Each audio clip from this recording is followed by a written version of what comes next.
Jam dinding menunjukkan pukul 7 pagi. Suara nyaring dari mesin pendingin minimarket menyatu dengan dentingan kecil dari pintu otomatis yang terbuka tutup. Udara di dalam ruangan masih segar. Belum banyak pelanggan yang datang. Yuni, gadis 24 tahun yang bekerja sebagai kasir, berdiri tegak dengan seragam minimarket warna hijau tua dan name tag kecil bertuliskan namanya.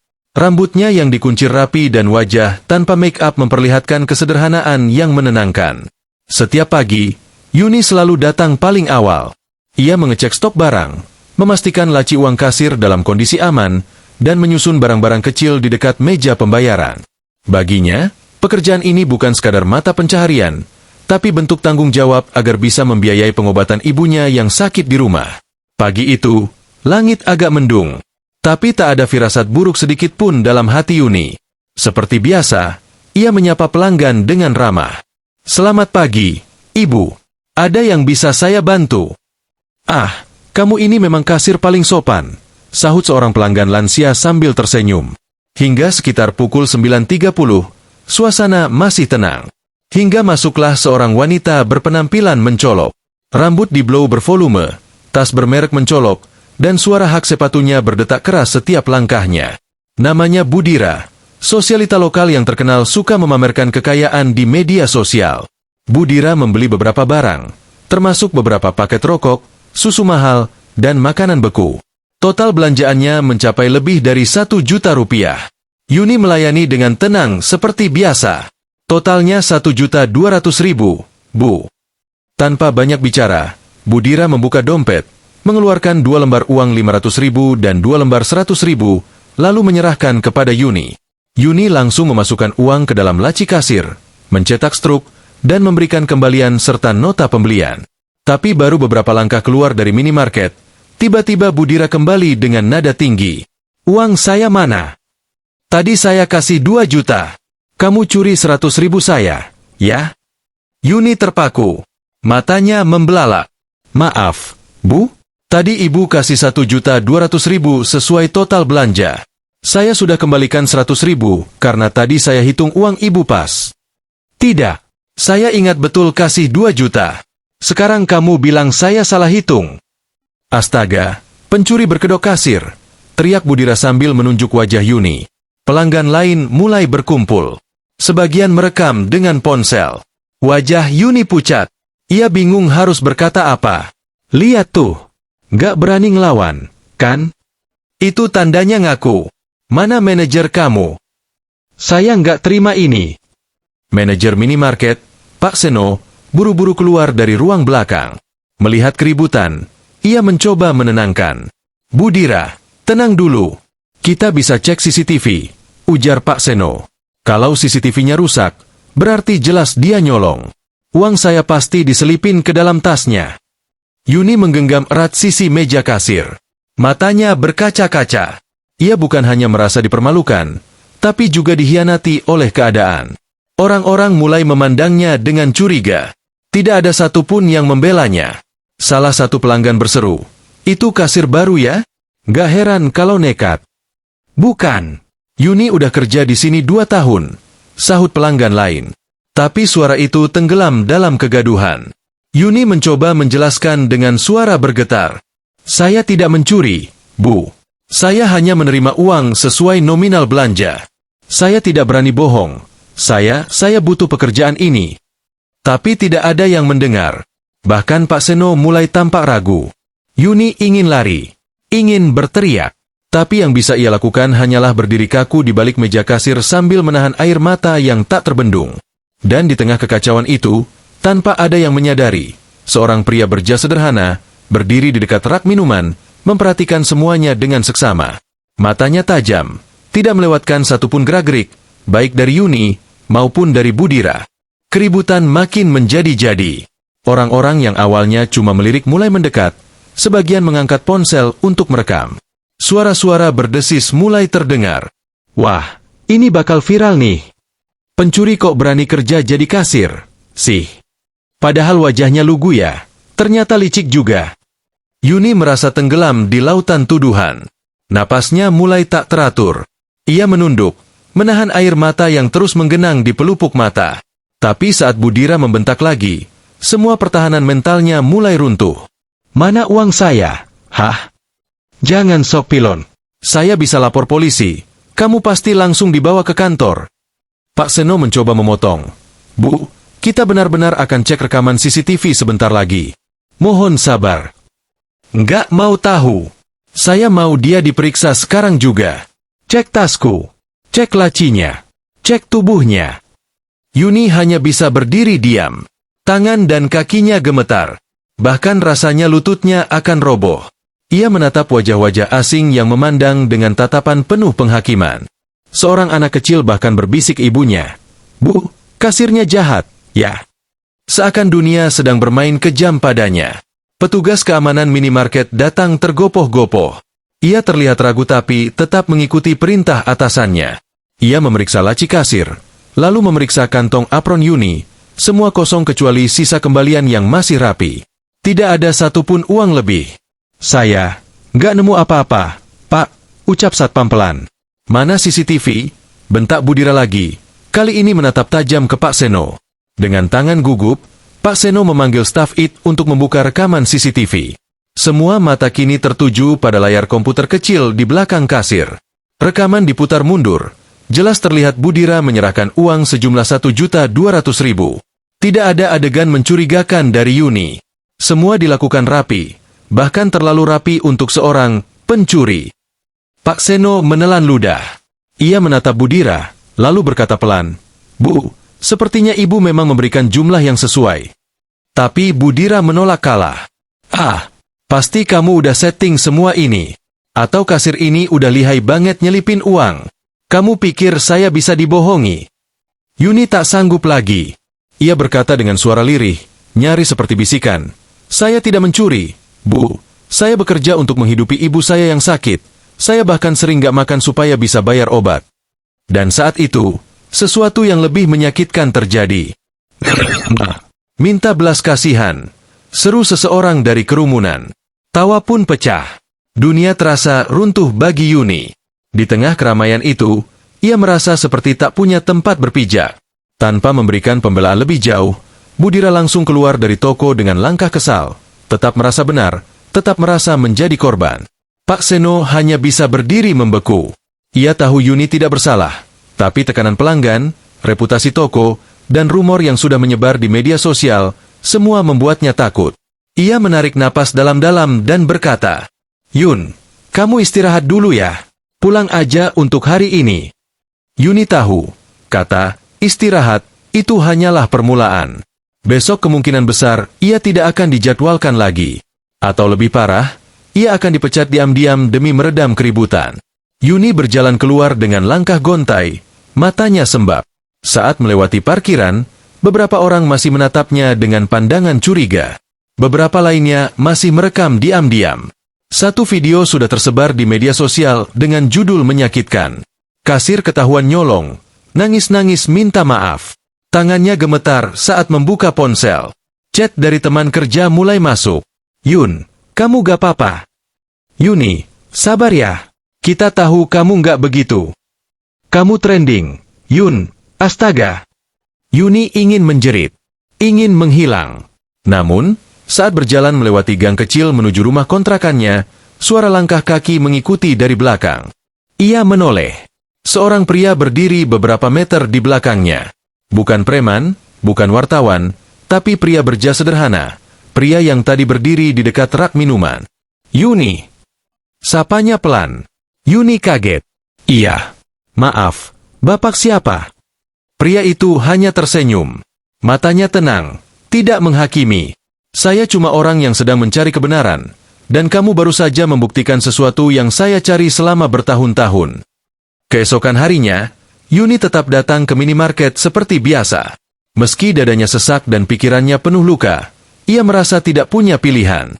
Tidak datang berarti menyerah. Dan ia tidak mau ibunya melihat anak semata wayangnya menyerah pada keadaan. Namun langkah Yuni terhenti begitu melihat Pak Seno berdiri di depan pintu. Wajah Meneer itu tidak sehangat biasanya. Ada tekanan yang jelas dari sorot matanya. Yun, jangan masuk dulu. Kita perlu bicara. Yuni terdiam. Di dalam pikirannya, ribuan kemungkinan buruk berdesakan berebut tempat. Boleh kita ngobrol di belakang, ajak Pak Seno. Tanpa menunggu jawaban, ia langsung berjalan lebih dulu. Yuni mengikuti dengan langkah pelan. Di ruang belakang yang sempit dan penuh kotak stok barang, Pak Seno menyodorkan sebuah amplop coklat. Yuni, kami sudah rapat tadi malam. Pusat menilai situasi ini mencoreng nama baik toko. Mereka putuskan untuk tidak memperpanjang kontrakmu.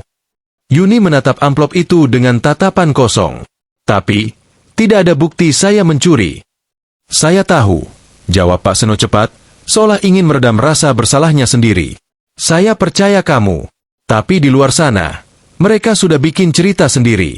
Video kamu diviralkan, komentar-komentarnya kejam, dan sayangnya, pusat lebih pilih jaga nama baik perusahaan.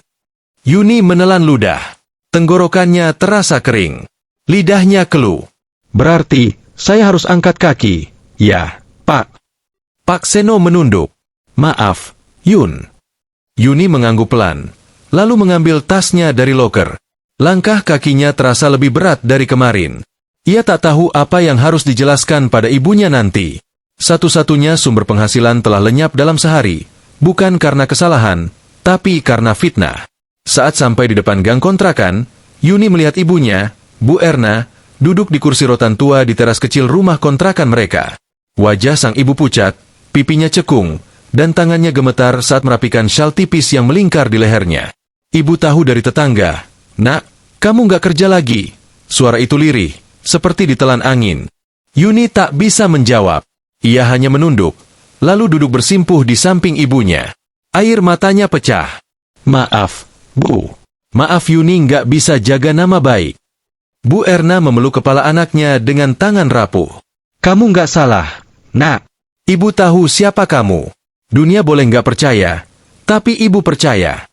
Sore itu mereka duduk lama di teras, ditemani suara sepeda motor lewat, tawa anak-anak tetangga, dan langit yang mulai meremang.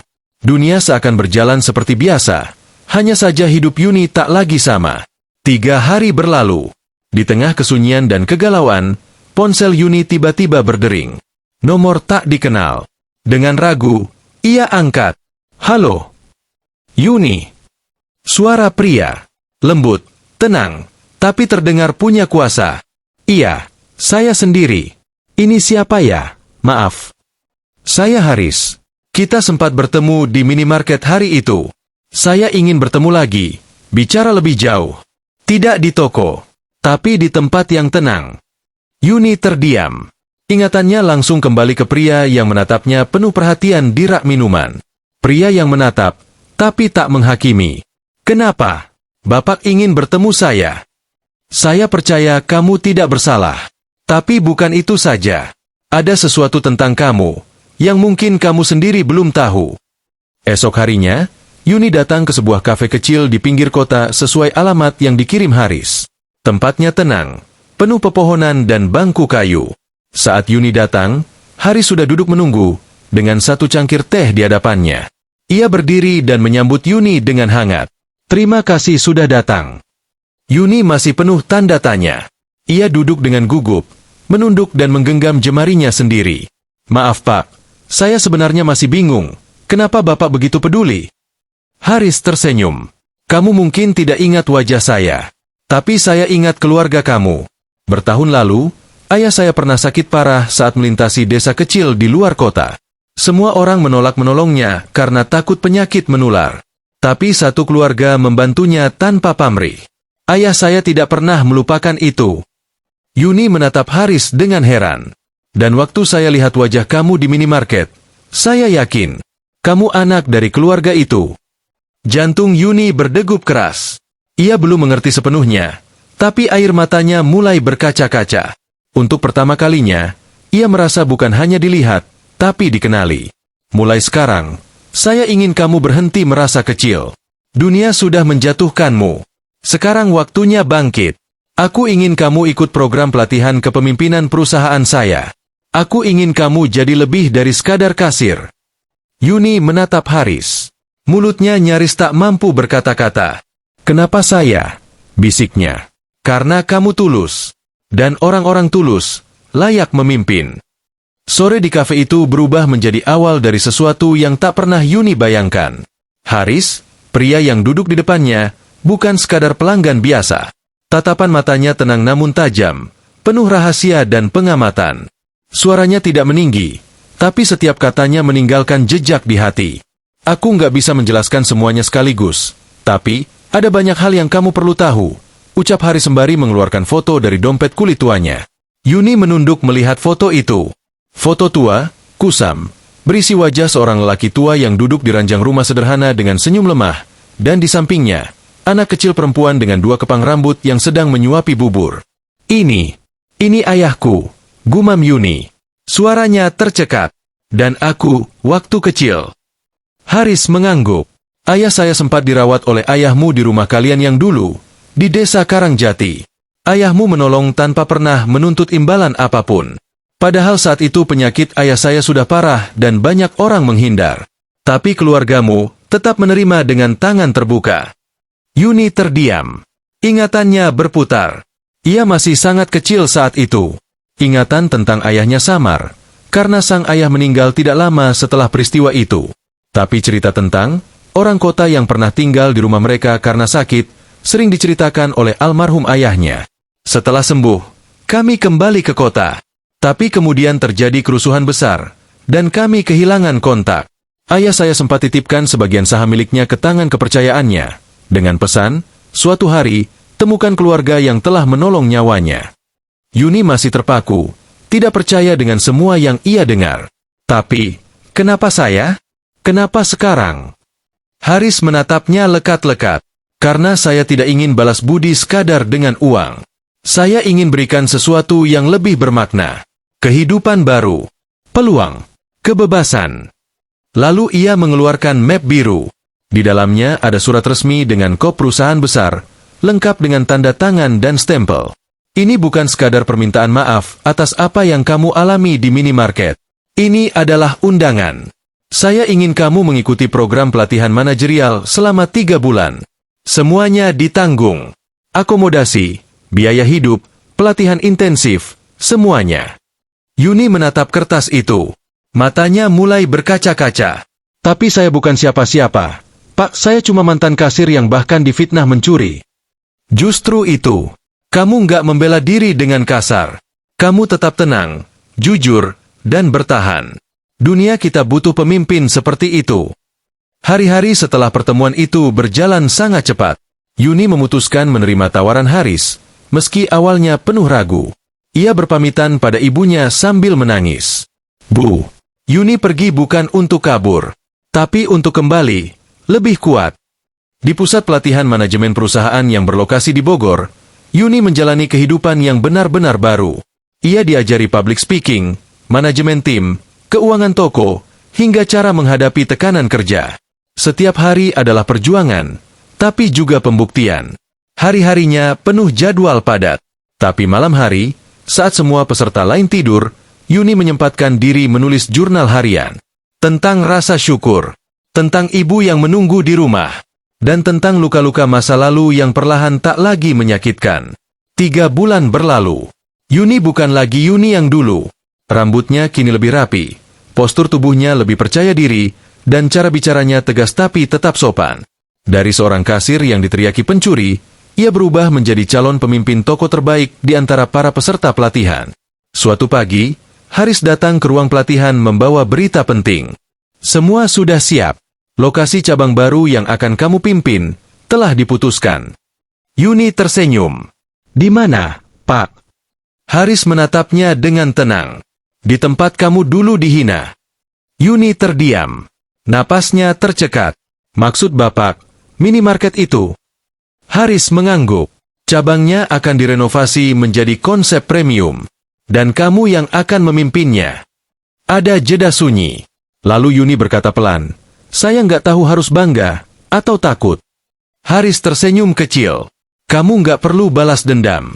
Kehadiranmu di sana akan menjadi jawaban. Hari itu akhirnya datang. Mobil berwarna hitam pekat berhenti tepat di depan gedung minimarket yang dulu pernah menjadi saksi luka terbesar dalam hidup Yuni. Kini, bangunan itu telah berubah total. Cat dindingnya lebih segar. Jendela-jendela besar dibersihkan hingga mengilap, dan papan nama toko diganti dengan gaya modern, Fresh Paint Premium Branch. Dari dalam mobil, Yuni menatap bangunan itu. Tangannya mengepal, bukan karena marah, tapi karena ia sedang menahan gelombang emosi yang menabrak dadanya. 3 bulan lalu, tempat ini mengusirnya. Hari ini, tempat ini akan menyambutnya sebagai pemimpin. Pintu mobil dibuka oleh staf asisten yang sudah menunggunya. "Selamat datang kembali, Ibu Yuni," sapa sang asisten dengan sopan. Yuni turun dengan setelan kerja simpel namun elegan. Blazer berwarna netral, celana panjang bahan, dan sepatu datar hitam. Rambutnya diikat rapi, wajahnya polos tapi tegas. Tak ada lagi kesan kasir malang dari dirinya. Yang tampak hanyalah sosok pemimpin baru yang memancarkan wibawa. Langkah pertamanya memasuki gedung disambut oleh deretan karyawan baru yang berdiri rapi di dalam. Tapi ada satu wajah yang tidak asing. Pak Seno, manajer lama. Wajahnya pucat, tubuhnya lebih kurus, dan matanya berkedip tak percaya. Yuni, bisiknya. Yuni tersenyum sopan. "Selamat pagi, Pak Seno." Pak Seno berdiri kaku. Ia menunduk, tapi bibirnya bergetar. Saya minta maaf, Yun. Saya salah waktu itu. Saya takut. Yuni menghentikannya dengan gerakan lembut tangan. "Saya sudah memaafkan, Pak. Semua orang pernah salah. Tapi hari ini, mari kita mulai dari awal." Pak Seno tak sanggup menahan air matanya. Ia mengangguk kecil, lalu mundur perlahan. Sementara Yuni melangkah ke dalam ruang kantor barunya. Ruang yang dulunya hanya bisa ia pandang dari luar dengan rasa iri dan harap-harap cemas. 3 hari berlalu. Pembukaan cabang baru berjalan lancar. Warga sekitar penasaran dan mulai datang. Banyak pelanggan baru yang kagum dengan pelayanan yang kini lebih ramah dan tertib. Tidak ada lagi suasana semrawut, tidak ada lagi teriakan tuduhan, tidak ada lagi rekaman video yang menghinakan. Namun, di hari keempat, sebuah kejadian mengejutkan terjadi. Bu Dira datang. Dengan kacamata hitam besar, rambut masih penuh hairspray, dan ekspresi tinggi hati yang sama seperti dulu. Ia berdiri di depan kasir dan mulai membeli barang dalam jumlah besar, persis seperti hari itu. Tapi kali ini, bukan Yuni yang berdiri di belakang mesin kasir. Ada pegawai baru bernama Rani, yang dengan gugup melayani. Yuni memperhatikan dari kejauhan. Ia berjalan mendekat hanya saat mendengar suara Bu Dira berkata, "Ayo cepat, saya nggak punya waktu seharian. Masa kasir sekarang lambat-lambat begini?" Rani mulai gugup. Tangannya salah menekan tombol mesin. Keringat dingin mulai muncul di dahinya.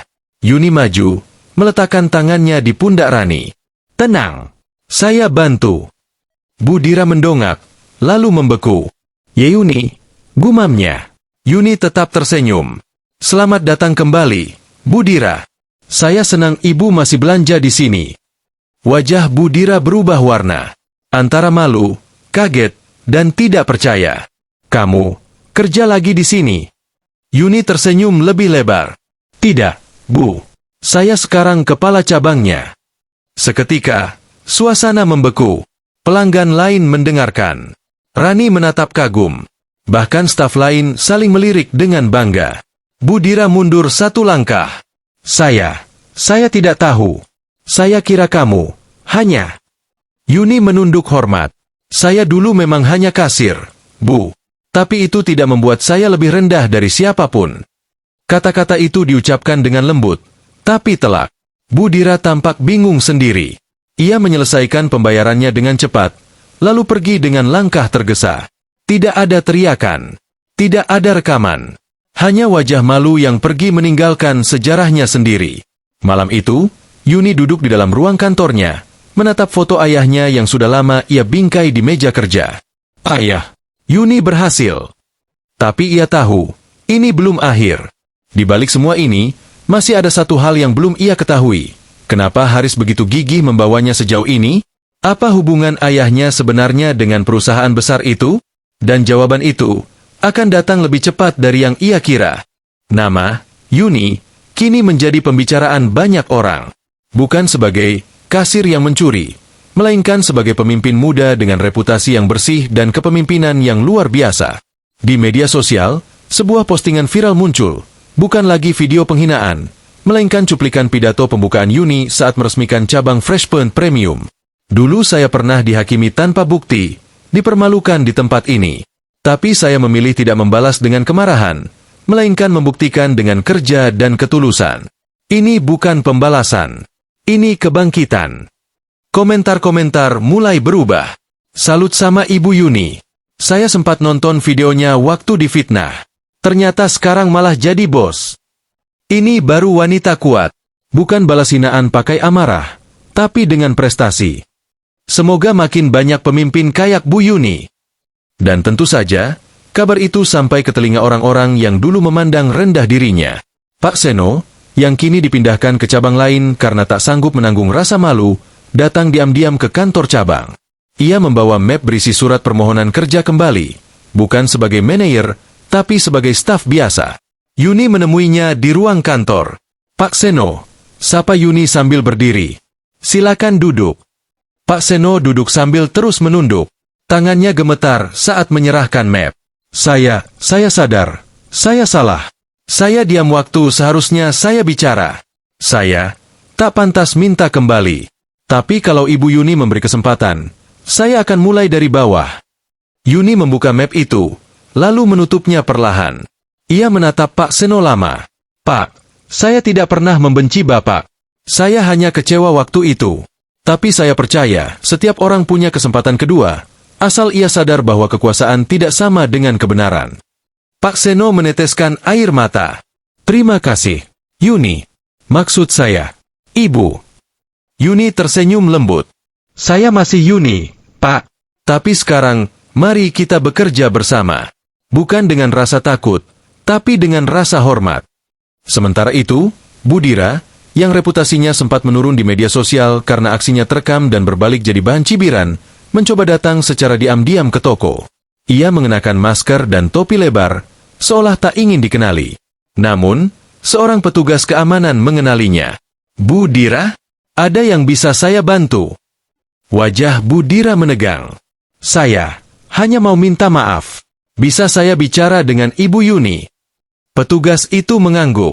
Tak lama, Yuni datang menemuinya di ruang kecil dekat kasir. Silakan duduk, Budira. Budira menurunkan masker. Raut wajahnya benar-benar berbeda. Tidak angkuh, tidak tinggi hati. Ia tampak rapuh, atau mungkin malu. Saya salah, Yuni. Saya menuduh tanpa bukti. Saya terbawa emosi. Saya bahkan gak pernah benar-benar tahu berapa uang yang saya kasih waktu itu. Yuni tidak menjawab langsung. Ia hanya menatap perempuan yang dulu meneriakinya, kini duduk dengan mata berkaca-kaca. Budira, ujarnya pelan. Saya sudah maafkan Ibu. Saya sudah terlalu sibuk membangun hidup saya kembali, untuk menyimpan dendam. Budira mengangguk cepat, wajahnya memerah. Terima kasih. Semoga Tuhan balas kebaikan kamu. Beberapa minggu berlalu. Di ruang kantor pusat Freshpoint, Haris memandangi layar monitor yang menampilkan grafik penjualan. Cabang yang dipimpin Yuni menjadi salah satu cabang dengan performa tertinggi se-Jabodetabek. Ia tersenyum. Tapi saat ia hendak mematikan layar, seorang staf mendatanginya. Pak Haris, ada surat untuk Bapak. Dari pengacara almarhum Pak Winarno. Wajah Haris langsung berubah. Ia mengambil surat itu dan membukanya. Di dalamnya, ada dokumen lama yang berisi wasiat resmi, disimpan bertahun-tahun lalu. Wasiat itu mengungkapkan bahwa ayah Yuni, Pak Winarno, adalah salah satu pendiri awal dari jaringan toko ini. Sebagian besar sahamnya dititipkan kepada ayah Haris saat mereka berpisah di masa kerusuhan. Dan surat itu menyebutkan nama lengkap Yuni sebagai ahli waris sah. Hari peresmian besar itu tiba. Cabang Freshpoint Premium akan secara resmi diakui sebagai model utama untuk semua cabang baru di jaringan tersebut. Undangan dikirim ke banyak pihak, media lokal, petinggi perusahaan, hingga tokoh masyarakat. Yuni berdiri di balik panggung kecil yang dihiasi bunga-bunga sederhana. Seragamnya kini bukan lagi blazer biasa, melainkan seragam khusus dengan lambang perusahaan bordir emas di dada kanan, tanda resmi sebagai pemimpin utama cabang strategis. Ibu Erna, dengan tubuh ringkih dan mengenakan baju kebaya abu-abu, duduk di barisan depan. Tangannya terus menggenggam tas kecil berisi obat dan foto almarhum suaminya. Di sebelahnya, Haris duduk dengan senyum tenang, memandangi panggung seperti seorang kakak yang bangga pada adiknya. Yuni menarik napas panjang. Ia melangkah maju. Cahaya kamera mulai berkedip-kedip, sorot lampu menyoroti wajahnya yang kini teguh dan percaya diri. Saya berdiri di tempat ini dengan rasa syukur. Dulu, tempat ini adalah titik terendah dalam hidup saya. Saya pernah diteriaki pencuri, dipermalukan, dipecat. Tapi hari ini, saya berdiri di sini, bukan untuk membalas, melainkan membuktikan bahwa kebaikan dan ketulusan tidak akan pernah sia-sia. Tepuk tangan bergema. Mata Bu Erna berkaca-kaca. Tapi Haris belum angkat bicara. Ia lalu naik ke panggung, berdiri di samping Yuni. Saya ingin menyampaikan sesuatu. Bukan sebagai direktur, bukan sebagai pemilik jaringan toko ini, tapi sebagai seseorang yang menyimpan amanah lama, yang baru semalam saya buka kembali. Suara mulai hening.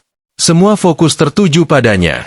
Haris mengeluarkan amplop putih dan lembaran dokumen dari sakunya. Ia mengangkatnya di depan umum. Dulu, ayah saya diselamatkan oleh seorang pria bernama Winarno, ayah dari Yuni. Sebelum mereka berpisah karena kerusuhan, ayah Winarno menitipkan saham dan pesan, jika suatu hari anaknya ditemukan, semua haknya harus dikembalikan. Suara bisik-bisik mulai terdengar dari para tamu. Dan semalam, setelah dokumen wasiat asli ditemukan oleh pengacara kami, saya resmi menyerahkan kembali 60% saham kepada ahli warisnya. Mulai hari ini, saya umumkan bahwa Ibu Yuni Winarno adalah pemilik resmi mayoritas saham jaringan Freshpen. Semua terdiam. Mata semua orang membelalak. Mulut-mulut terbuka. Para karyawan, pelanggan, bahkan mantan-mantan rekan kerja yang hadir hanya untuk memantau, kini saling menatap tanpa bisa berkata apa-apa. Budira, yang juga hadir di kursi belakang dengan pakaian elegan seperti biasa, langsung menjatuhkan kipas kecilnya. Ia gemetar. Tak percaya orang yang pernah ia rendahkan, kini jauh lebih tinggi darinya. Pak Seno hanya bisa menatap tanah. Matanya memerah. Ia perlahan berdiri, lalu menunduk sangat dalam, mengakui semuanya. Bu Erna menggenggam tangan anaknya erat-erat. Air mata mengalir tanpa suara. Ia membisik pelan, "Ayahmu pasti bangga sekali." Yuni terdiam sejenak di podium. Ia memandang semua orang. Suaranya tetap tenang. "Hari ini saya tidak menuntut siapapun meminta maaf. Saya tidak ingin siapapun dihukum. Karena saya percaya, kadang dunia tidak memberi keadilan secara instan. Tapi ketika waktunya datang, kebenaran akan bicara sendiri." Ia tersenyum. Lalu menambahkan, "Dan untuk siapapun yang pernah direndahkan, difitnah, atau dilukai, jangan hilang arah.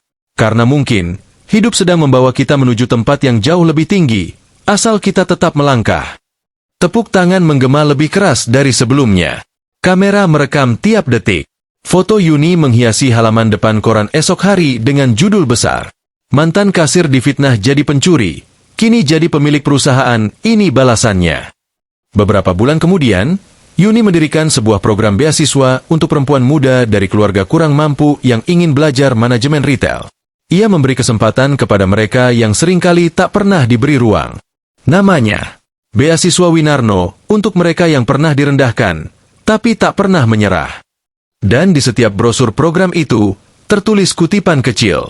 "Bukan jabatan yang membuatmu mulia, tapi caramu bangkit saat dunia meremukanmu." Yuni Winarno.